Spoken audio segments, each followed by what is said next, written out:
At 6:18 in the morning, on November 22, 1942, near the shattered factory district of Stalingrad, a German lieutenant lifted his head above a broken brick wall for less than 2 seconds.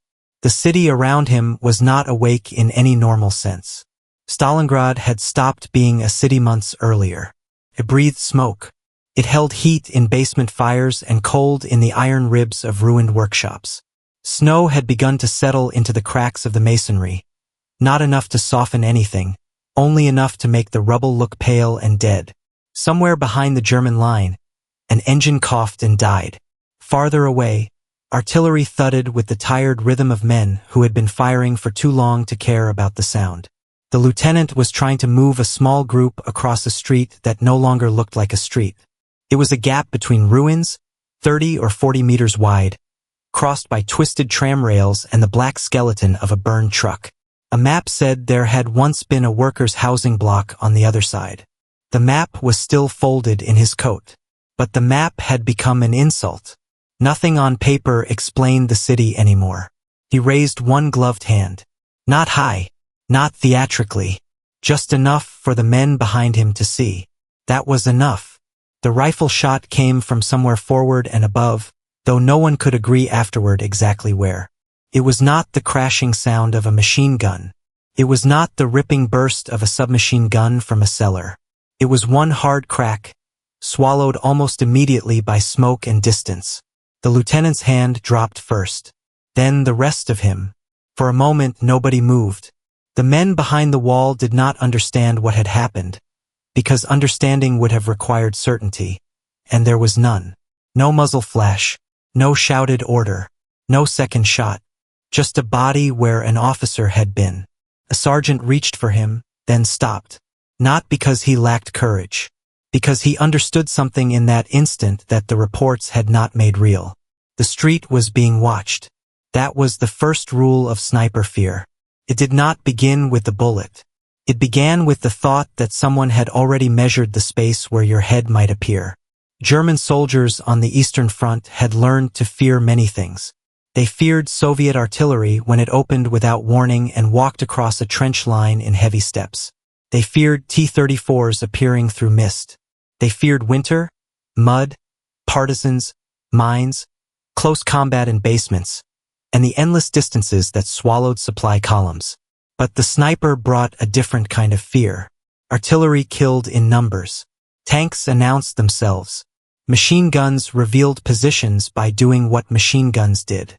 A sniper could remove one man and leave the whole unit listening to silence. At first, many German soldiers had treated Soviet sniper stories as battlefield rumor wrapped in propaganda. The Soviet press had reasons to create heroes. Moscow needed symbols. Frontline newspapers needed faces to print above columns of defiant text.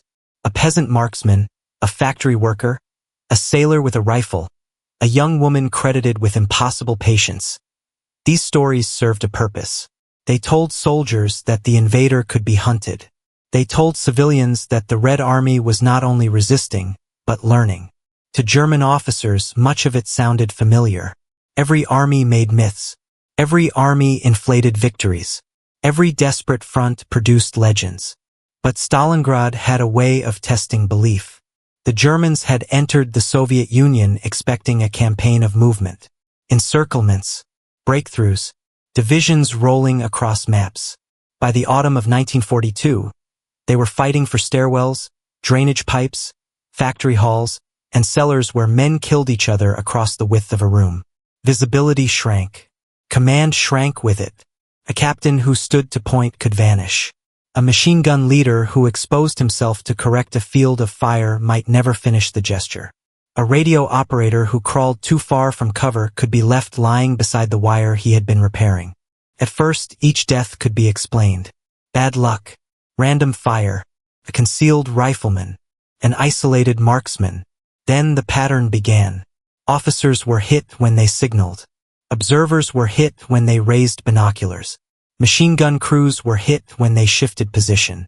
Men carrying messages across open cuts in the rubble were dropped before they reached the next wall. The shots did not always come from the same place. Sometimes they came from high windows, sometimes from cellars. sometimes from behind the Germans in buildings they thought had already been cleared. The Germans had believed the Soviet sniper was mostly a story. What really happened was harder to dismiss. The story had learned to shoot back. And in the ruins of Stalingrad, where a man could be close enough to hear an enemy cough but still not see him, the German army began to discover that disbelief offered no protection at all. But to understand why the sniper became so dangerous, we have to go back to the belief that made the danger invisible in the first place. A war of headlines and disbelief.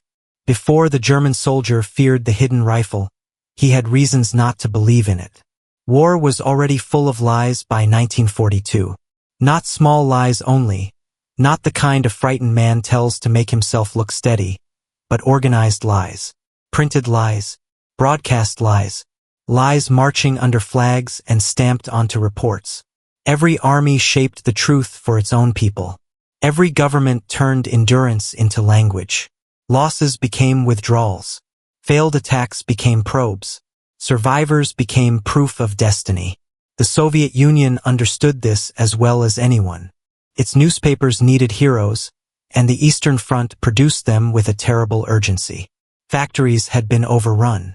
Cities had been surrounded. Millions had been captured or killed in the first year of the invasion. When the German army drove east in 1941, it did not merely seize territory. It threatened the idea that the Soviet state could survive at all. So the state answered in the language of resistance. The worker who stayed at his machine until the last hour. The pilot who rammed an enemy aircraft. The partisan who vanished into the forest. The young woman who took up a rifle. The sniper who counted enemy officers one by one. To German eyes, especially those trained by their own propaganda, this looked convenient. Too convenient. It was easy to believe that the Soviet sniper was a morale product, a newspaper invention made from a few good shots and many inflated numbers. When German soldiers saw reports of Soviet marksmen credited with dozens, then hundreds of kills, they could dismiss them as exaggeration. They had seen wartime claims before. They had made their own. And at the beginning, the German army did not think of war in sniper terms. It thought in operational terms. Speed, firepower, encirclement, supply, air support, infantry coordination. The Wehrmacht had been built around movement and command. Officers were expected to lead forward, observe, signal, adjust, and decide quickly. A company commander standing with binoculars was not only a man. He was a nerve center. A machine gun crew leader was not only a target. He was a piece of the unit's rhythm. A radio operator was not only carrying equipment. He was carrying connection. On the maps, these men did not appear. On the battlefield, they mattered. The Germans believed war was decided by formations. The Soviets were learning how much could be changed by removing the people who made formations work. This was not because the Soviet sniper emerged from nowhere. Before the war, the Soviet Union had promoted marksmanship widely through shooting clubs and paramilitary training organizations. It had a culture that could turn civilian skill into military usefulness. Hunters from rural regions knew patience, distance, wind, and the weight of silence. Workers and students could be trained to read a target through a scope. Women, often underestimated by foreign observers and sometimes by their own comrades, entered sniper training and combat in numbers that surprised the enemy. But the German soldier at the front did not see the system at first. He saw only the headline. He saw a name printed in Soviet papers. He heard rumors about a woman sniper. He heard that a sailor had arrived in Stalingrad and was killing Germans from the ruins. He heard that Soviet units were competing for kill counts. In a war where every side manipulated morale, he had every reason to doubt. Then reality began to appear not as an argument, but as absence. A platoon leader no longer answering. A forward observer silent. A runner who had made the same crossing yesterday now lying halfway across the open ground. A machine gun that stopped firing because the man behind it had been hit through a slit no wider than a hand. There is a special kind of fear that enters a unit when the cause of death is too precise. A shell can be cursed. A machine gun can be located. A tank can be heard. But a sniper creates suspicion inside the landscape itself. The empty window becomes active. The broken roofline becomes a possible eye. The gap between two bricks becomes a threat. The soldier begins to negotiate with objects, not enemies. He asks the wall for permission to move. In that sense, the Soviet press had not invented the sniper. It had recognized the value of turning the sniper into a symbol. And symbols were useful. They encouraged imitation. They created competition. They told a young recruit that one person, properly trained, could matter in a war that otherwise made individuals feel impossibly small. The Germans thought they were looking at propaganda.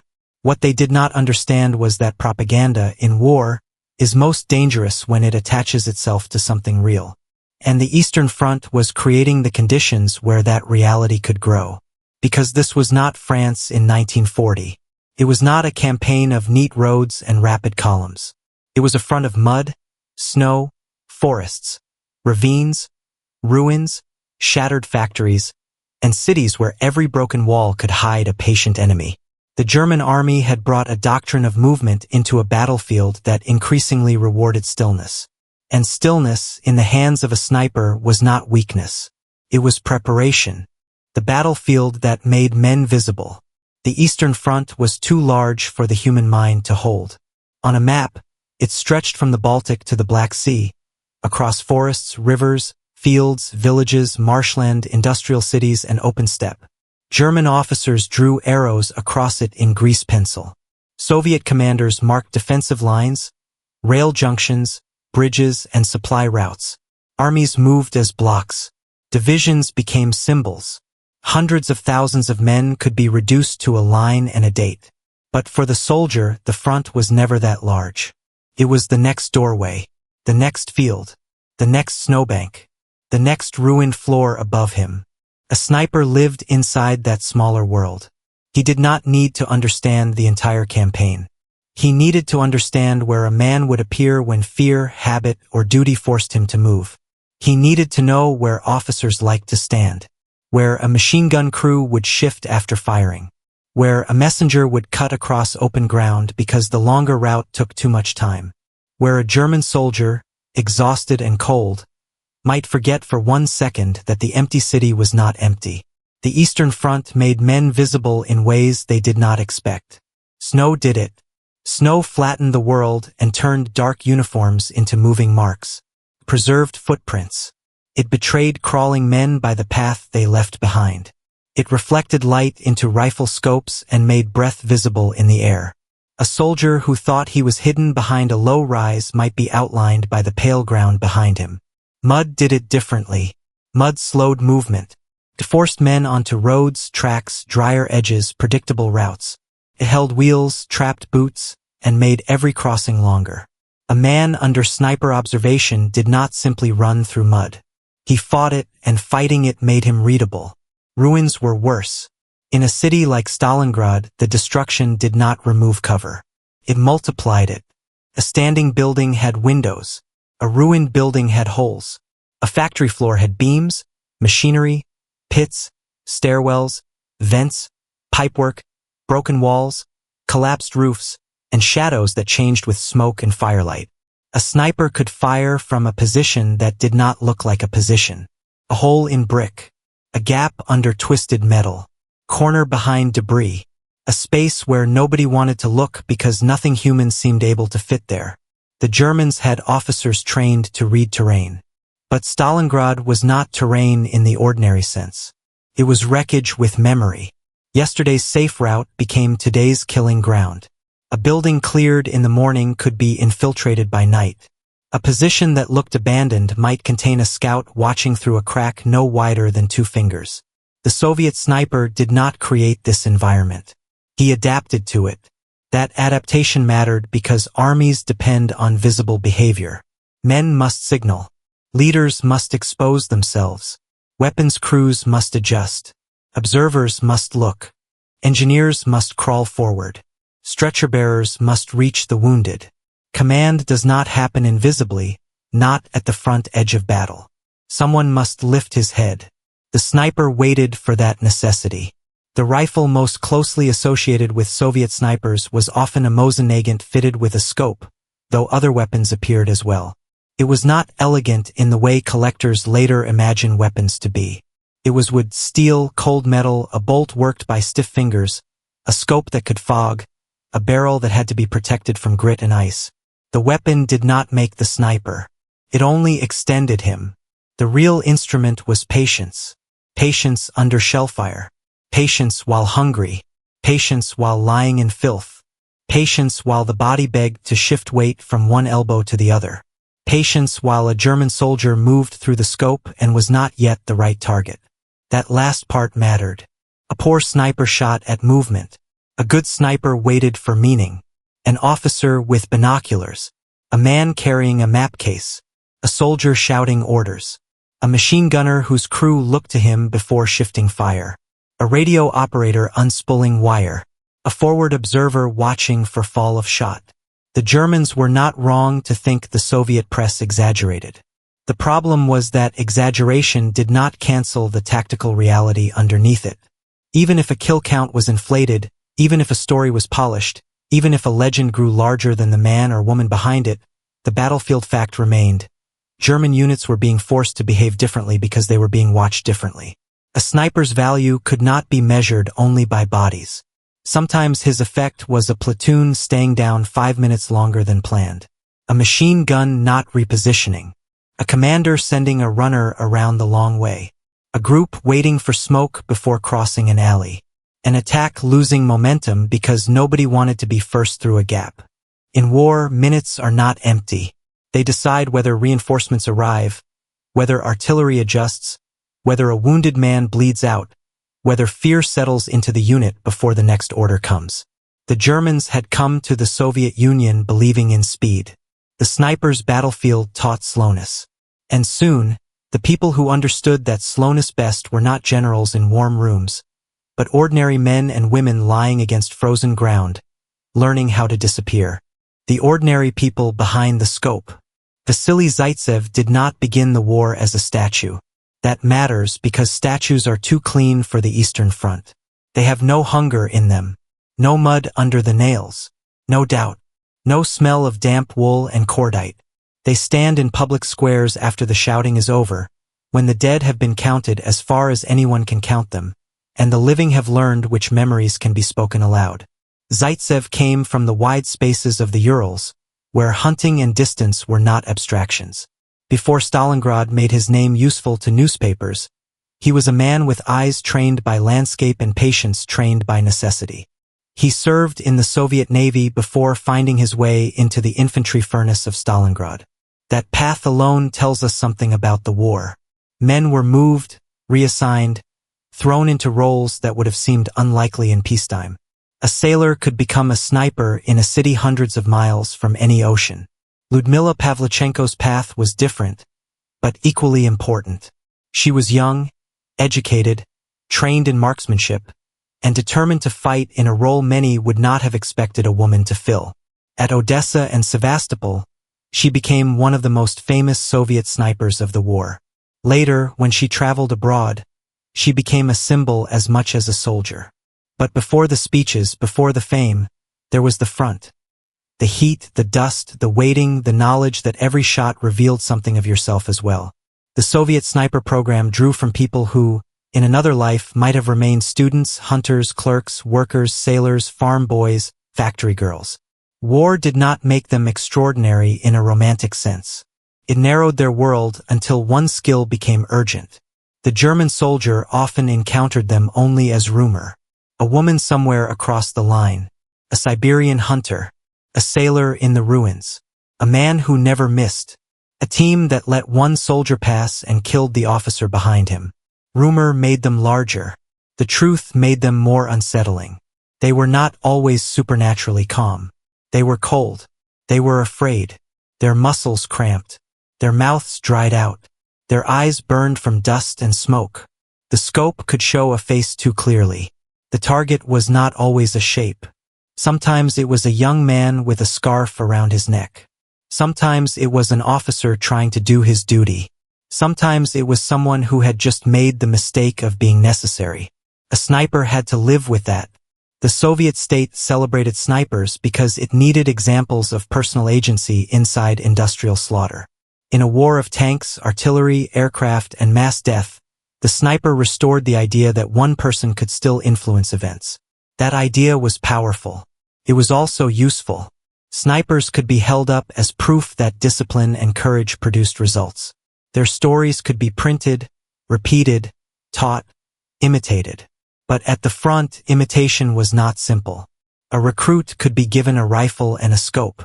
He could not be handed the ability to remain still while German mortar rounds walked closer. He could not be issued the judgment to let a low-value target pass. He could not be trained in a day to tell the difference between an exposed helmet and a deliberate decoy. He had to learn that fear often moved faster than the body, and that survival sometimes meant refusing every instinct to fire. This is where the ordinary became dangerous. Not because these people lacked fear, because they learned to work inside it.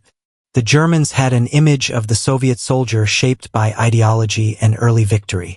They expected mass, brutality, numbers, political pressure, human waves as they described them, sometimes inaccurately, sometimes with contempt.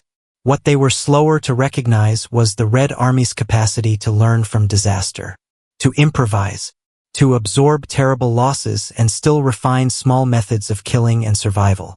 The sniper was one of those methods. He was not a replacement for artillery or tanks. He did not decide campaigns by himself. But he appeared where armies became stuck, where lines hardened, where movement slowed, where men had to expose themselves repeatedly in the same places. In that environment, the ordinary shooter with discipline became disproportionately valuable.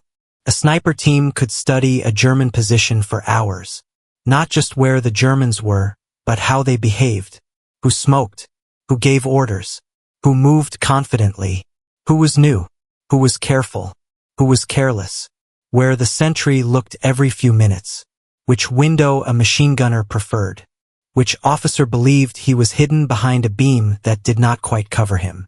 This kind of attention is intimate and cruel, turns the enemy into habits, and once habits are seen, they can be punished.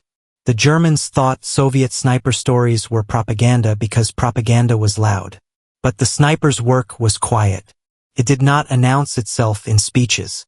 It appeared in sudden vacancies. A man who had been there was not there. A voice stopped. An order remained unfinished.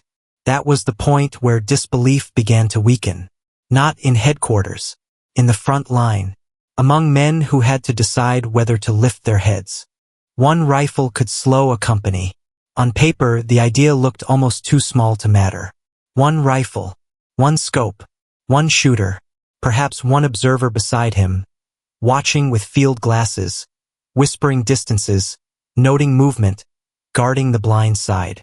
Against a company, it seemed ridiculous. Against a battalion, irrelevant. Against an army, invisible.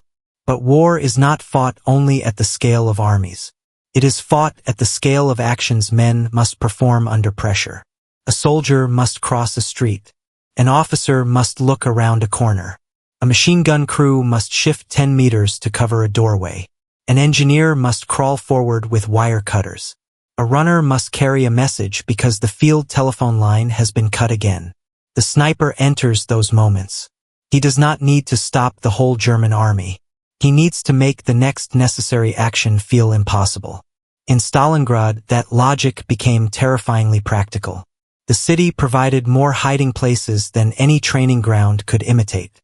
A Soviet sniper could position himself inside a broken apartment, behind a stove, beneath a collapsed beam, in a shell hole filled with brick dust, inside the dark geometry of a factory floor.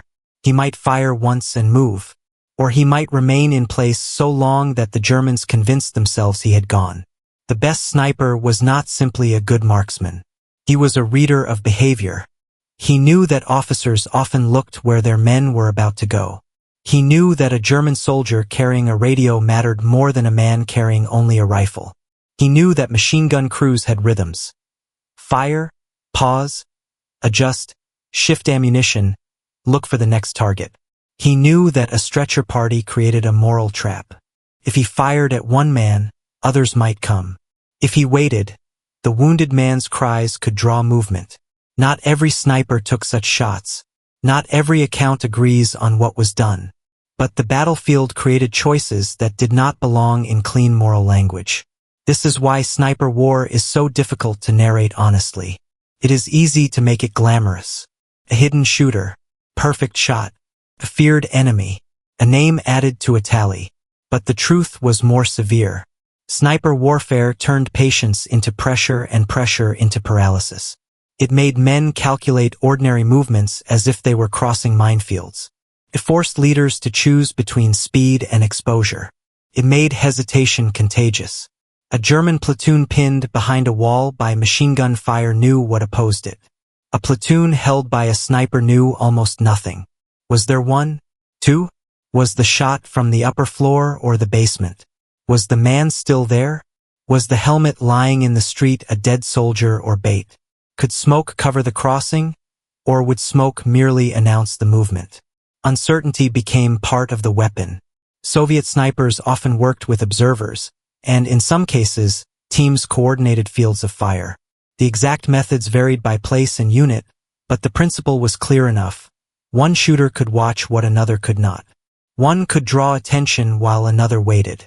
One could fire, move, and leave the enemy searching the wrong ruin.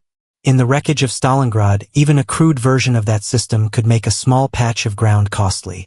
The Germans were not passive. They adapted too. They used decoys, helmets on sticks, dummy figures, sudden smoke, artillery or mortar fire against suspected positions, counter-snipers, patrols sent to clear buildings. They learned to move differently to avoid obvious silhouettes, to reduce gestures, to communicate from cover. But adaptation itself proved the point. An army does not change behavior for a fantasy. It changes behavior because enough men have died. For a German officer, the sniper's effect was especially personal.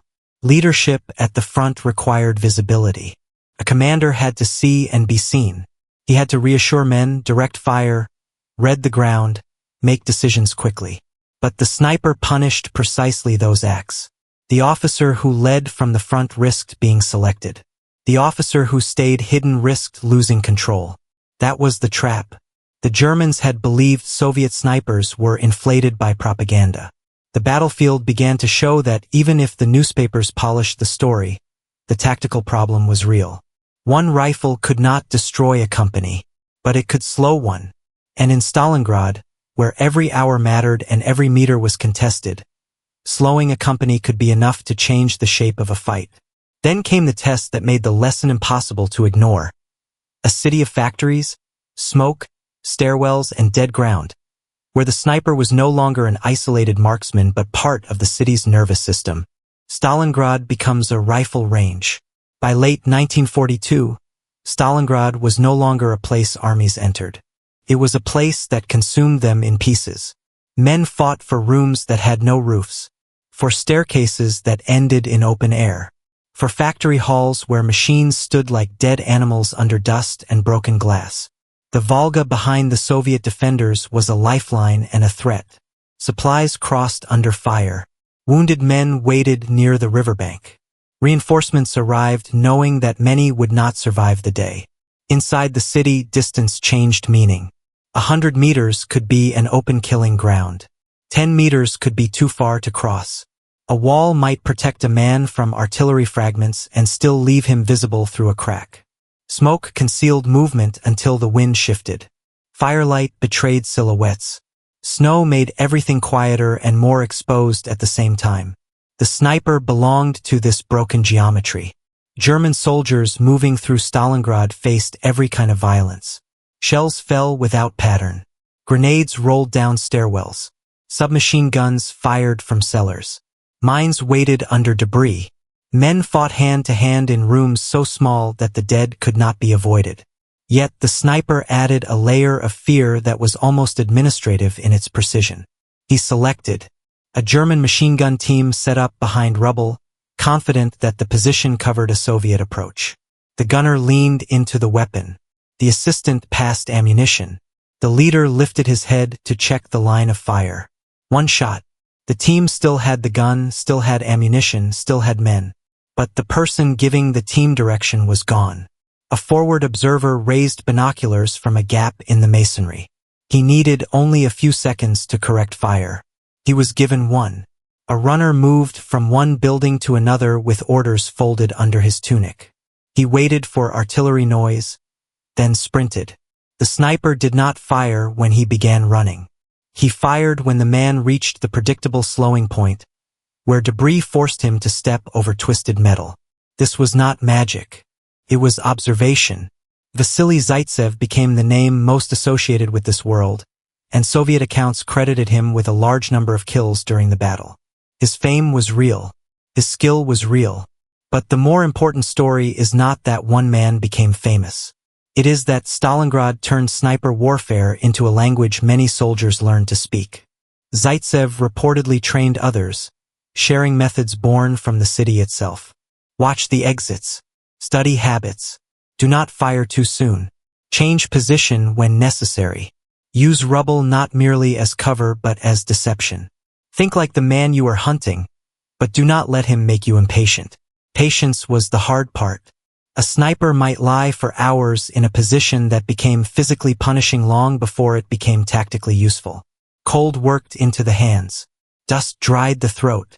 Smoke stung the eyes. The body wanted to cough, shift, scratch, breathe too loudly. Somewhere nearby, wounded men called out. Somewhere below, Germans moved through the building. Somewhere above, plaster fell from artillery vibration.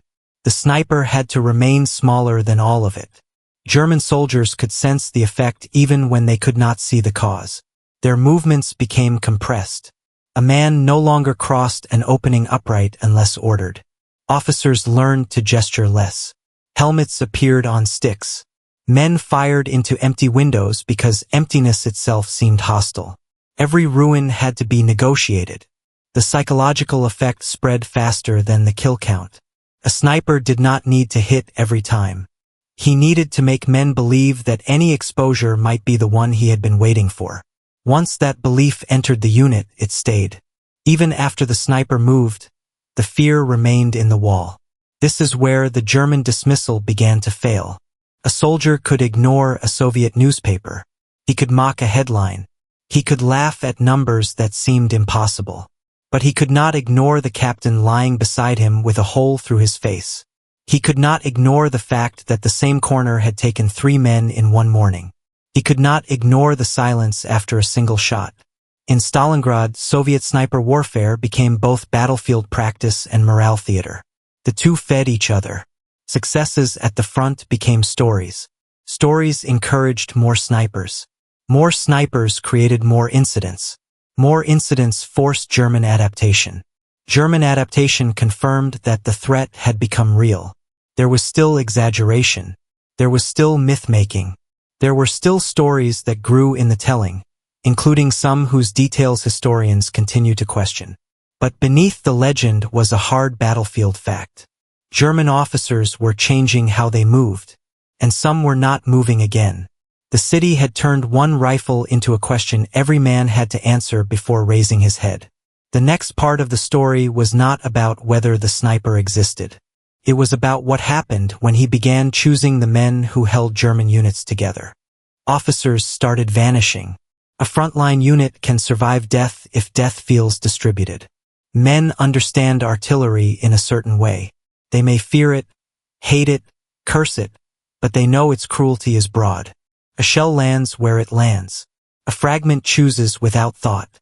Machine gun fire is more direct, but even then, it belongs to a lane, a burst, a weapon position. Men can point toward it. They can say there. That is where the danger is. A sniper creates a more intimate disorder. The dead man seems chosen. That was the deeper shock for German units facing skilled Soviet snipers. It was not merely that men were being killed. Men were always being killed on the Eastern Front. It was that the wrong men, the necessary men, began to fall at the wrong moments. An officer preparing an assault. A section leader correcting a mistake. A machine gun commander shifting fire. A radio operator repairing contact. A forward observer seeking a target. A scout returning with information. Each death was small compared with the scale of Stalingrad. But each one struck a nerve. Armies are not only masses of soldiers. They are systems of attention.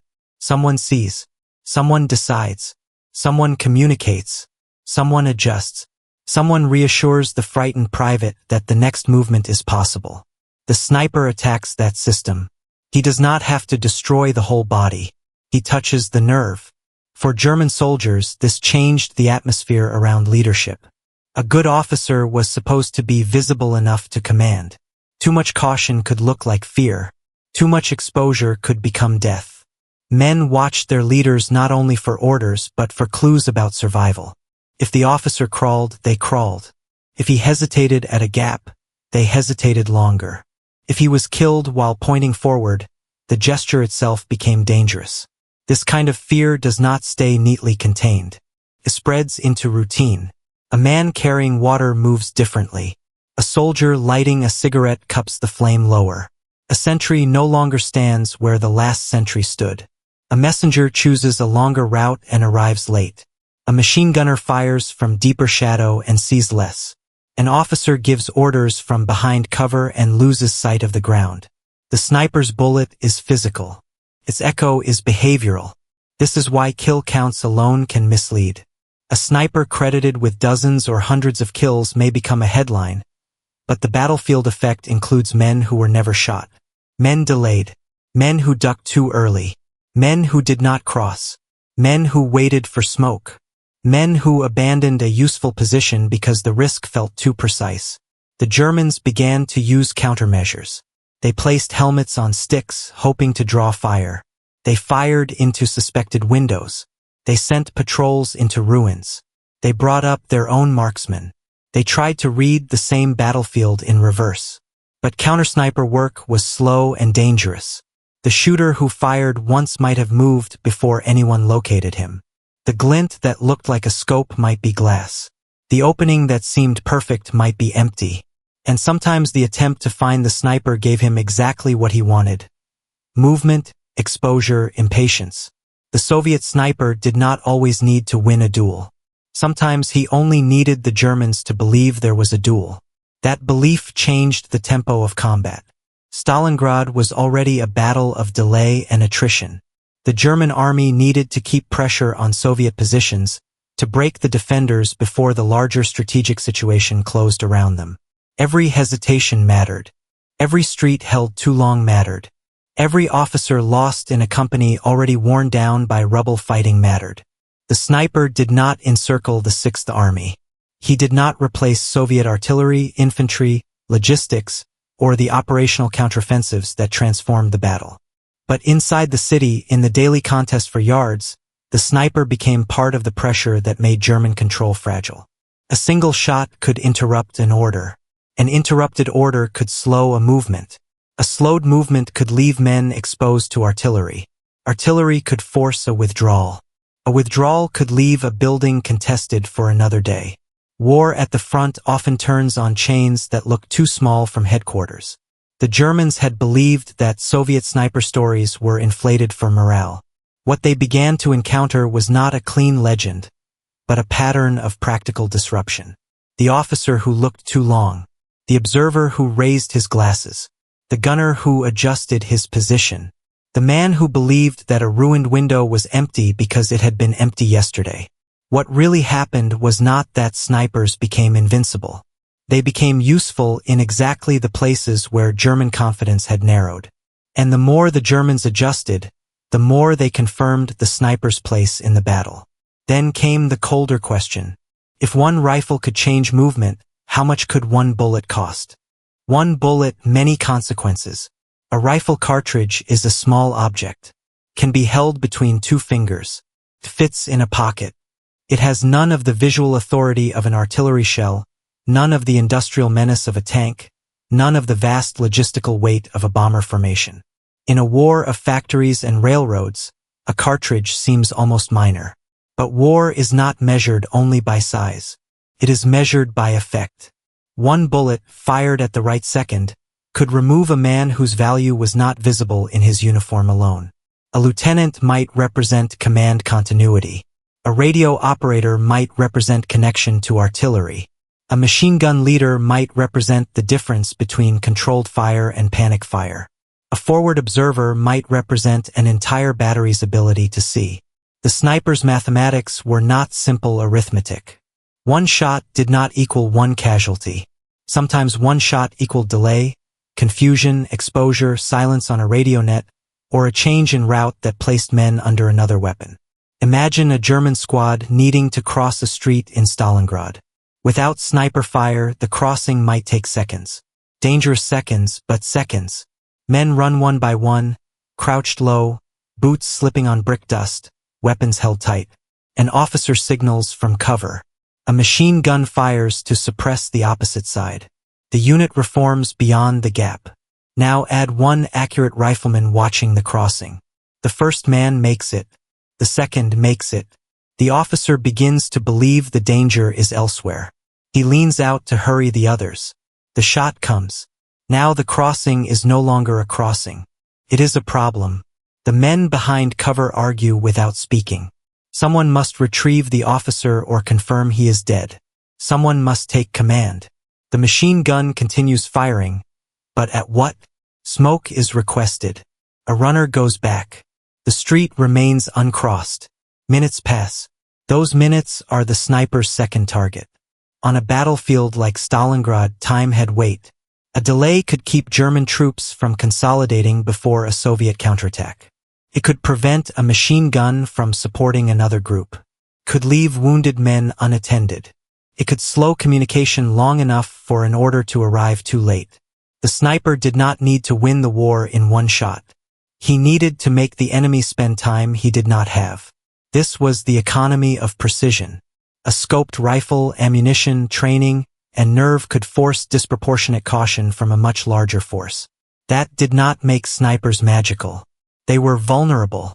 They could be killed by artillery like anyone else. Their claims could be exaggerated. Their visibility after firing could become fatal. Bad weather, smoke, darkness, fatigue, and poor intelligence could limit them. But when conditions favored them, their effect was far larger than their number. That is what German disbelief failed to grasp at first.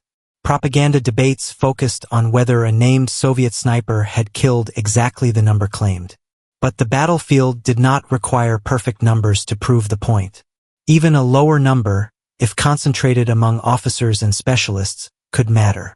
Even missed shots could matter if they taught men to stay down. Numbers in war often pretend to be clean. They are not. A confirmed kill might be recorded in one army's file and doubted in another's.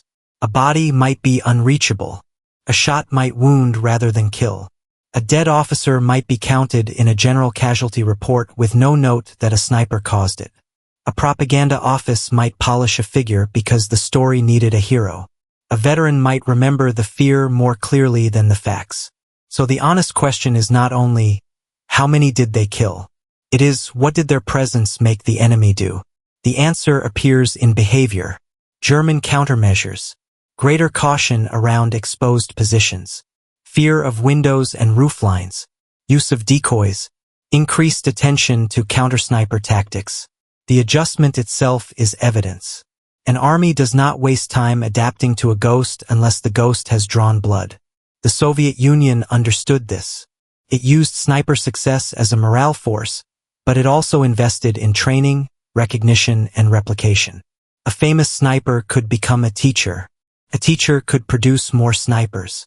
More snipers could create more pressure. Pressure could become a culture inside units. That culture had costs.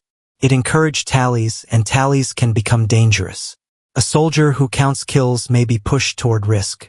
A commander who praises numbers may simplify a cruel reality.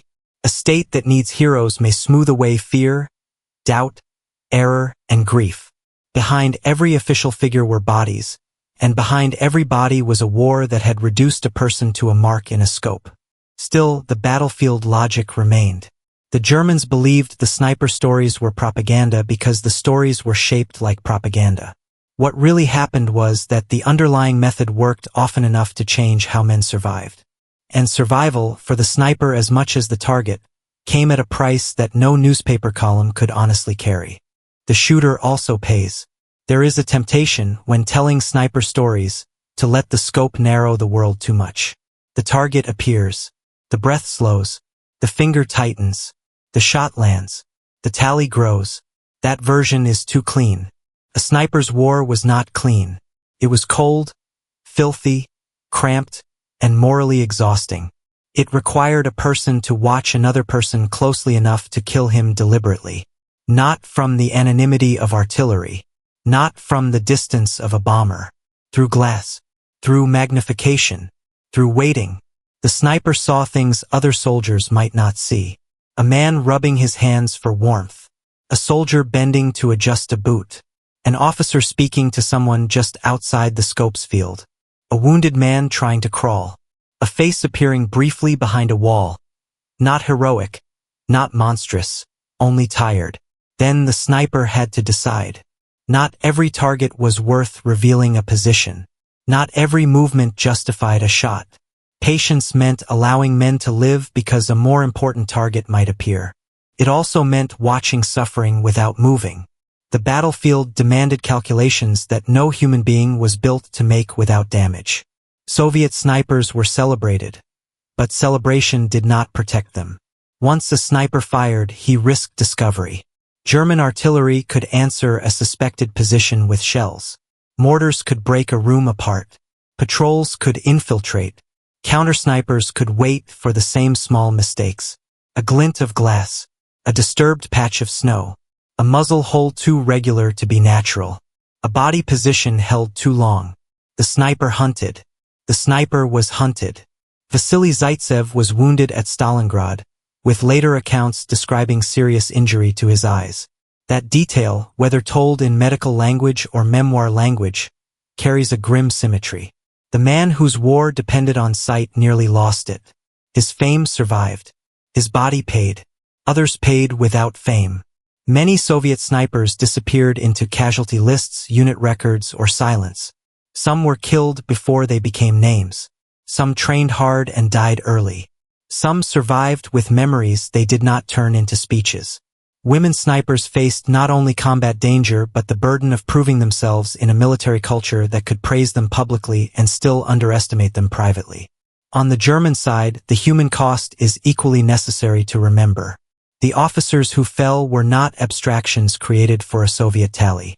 They were men inside a brutal invading army, serving a criminal regime, but still human beings experiencing fear, duty, fatigue, and death in real time. A documentary that respects history does not need to soften what Nazi Germany did. It also does not need to pretend that every man killed understood the full machinery he served. War often traps individuals inside systems larger and darker than their own thoughts. That is part of its horror. A sniper's bullet could remove a commander from the field. It could also leave a young soldier staring at the body of the man who had been telling him what to do. In the seconds after the shot, ideology did not matter much to the men behind the wall. They had to decide whether to move, whether to help, whether helping meant becoming the next target. These were the moments propaganda could not hold. The Soviet newspaper could print a sniper's success. Could not print the sound of a wounded man breathing through brick dust.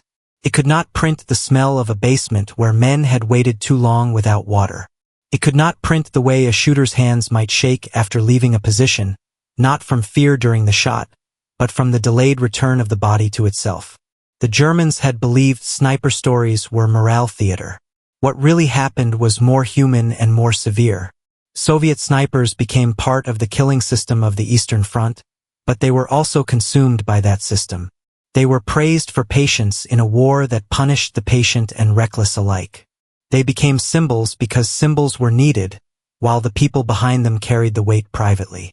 A sniper's success could be counted. His cost was harder to measure.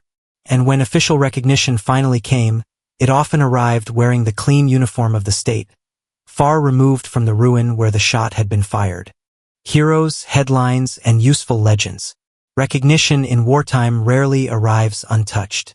It comes through reports, citations, newspapers, speeches, photographs, and the needs of the moment. By the time a frontline act becomes public memory, it has already been handled by many hands. Soviet snipers were no exception. The state needed heroes who could be understood quickly. A tank army was difficult to fit into one face. Industrial production was too vast to personalize. Strategic endurance was too abstract. But a sniper could be photographed with a rifle. A name could be printed. A number could be repeated. A story could travel from the front to the factory floor, from the newspaper to the barracks, from one frightened recruit to another. Vasily Zaitsev became one such name. Lyudmila Pavlichenko became another, famous not only on the Soviet front but abroad. Her journey to the United States and Britain turned her into a living argument for Allied urgency. She was not merely a marksman then. She was evidence. Evidence that the Soviet Union was bleeding. Evidence that women were fighting. Evidence that the Eastern Front was not a distant theater but the center of a struggle consuming millions. But public recognition simplifies. It selects the usable parts. A sniper becomes calm, precise, patriotic, relentless. The fear is reduced. The cold disappears. The mistakes fade. The dead become numbers, and numbers become proof.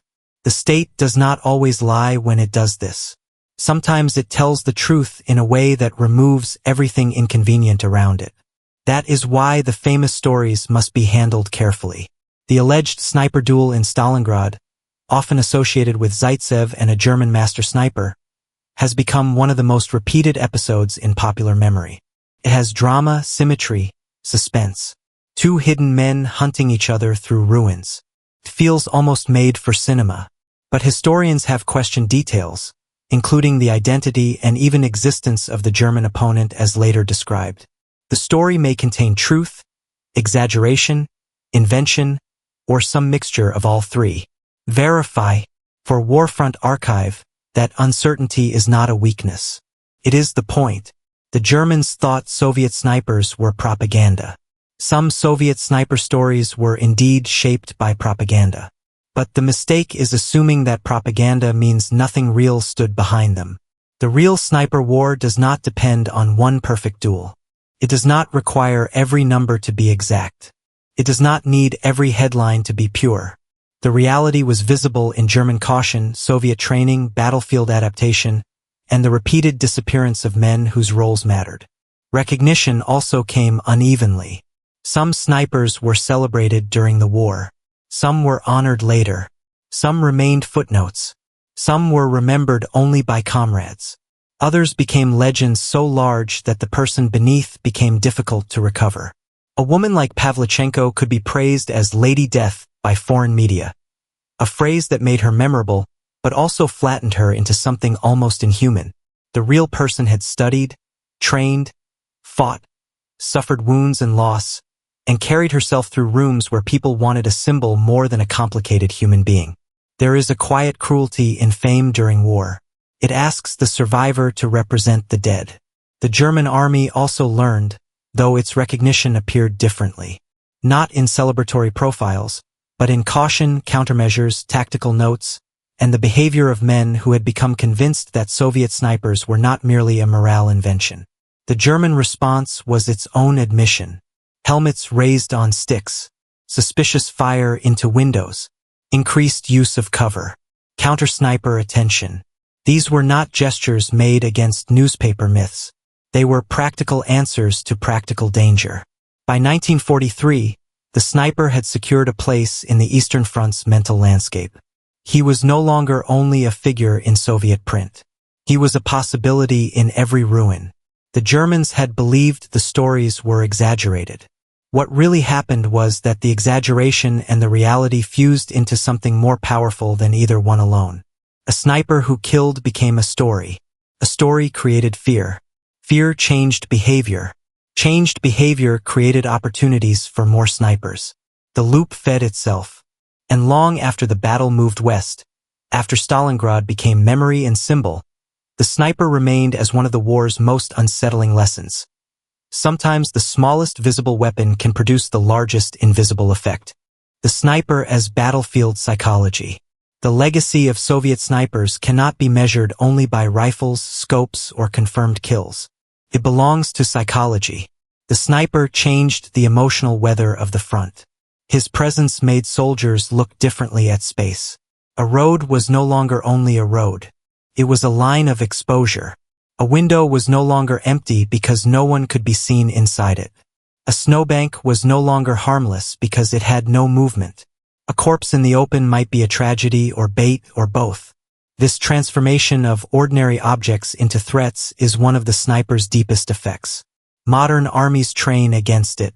Soldiers are taught to avoid silhouettes, vary routes, use concealment, recognize likely hides, and respect distance. But in the Eastern Front's brutal school, many of these lessons were written under pressure. Men learned because others died first. The Soviet Union's use of snipers showed how individual skill could be organized into broader pressure. Training schools, unit-level encouragement, public recognition, and tactical adaptation turned marksmanship into something more than personal talent. The sniper became part of the Red Army's culture of resistance, especially in battles where terrain favored concealment and patience. That does not mean the sniper was decisive alone. History should resist that temptation. Stalingrad was decided by far larger forces. Soviet operational planning, German overextension, logistics, encirclement, weather, attrition, command decisions, industry, and the endurance of countless soldiers whose names were never printed. Snipers did not win Stalingrad by themselves. They did not break the Wehrmacht alone. But they mattered in the daily texture of the battle. They mattered in the pause before a man crossed a street, in the officer who stopped standing upright, in the machine gun crew that moved less confidently, in the German soldier who began to feel watched even when no shot came. Sometimes the measure of a weapon is not what it destroys, but what it makes the enemy imagine. The Germans entered the Soviet Union with deep ideological contempt and operational confidence. They believed they understood the Red Army's weaknesses. In some ways, they did. The Soviet military had suffered disastrous failures, command chaos, encirclements, and staggering losses. But German confidence also blinded them to Soviet learning. The Red Army adapted under conditions that would have broken many institutions completely. It improvised. It absorbed lessons brutally. It turned civilians into soldiers, workers into crews, women into combatants, sailors into infantrymen, and hunters into instruments of battlefield pressure. The sniper was a small example of a larger truth. The Germans believed they were fighting an enemy whose strength lay mainly in mass. What really happened was that the Soviet war effort combined mass with adaptation, sacrifice with learning, propaganda with real tactical innovation, and myth with blood. That combination was difficult to understand from outside. It was even harder to defeat. The sniper's legacy also raises a moral discomfort that should not be avoided. A sniper's work is often admired for skill, but its intimacy is disturbing. It asks a human being to become patient at the edge of another human being's death. It rewards stillness, emotional control, and selective attention.